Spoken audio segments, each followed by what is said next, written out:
মোবাইলে কোরআন তেলাওয়াত শুনলে সওয়াব হবে কিনা খুব গুরুত্বপূর্ণ একটি বিষয়। আমরা অনেকেই কিন্তু এখন মোবাইলের মাধ্যমে কোরআন তেলাওয়াত শুনি এবং মোবাইলে কোরআন তেলাওয়াত করি।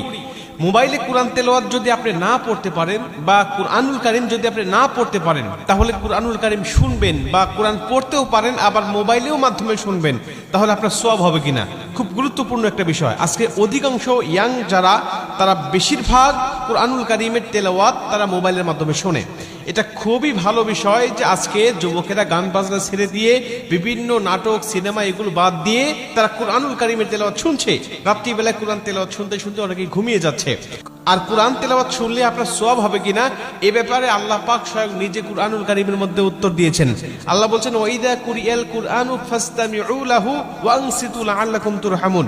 আল্লাহ পাক বলছে, যখন কুরআনুল কারীমের তেলাওয়াত হয় তখন তোমরা চুপ থাকো, তোমরা কথা বলো না। ওয়াইদা কুরিয়াল কুরআনু ফাসতামিউ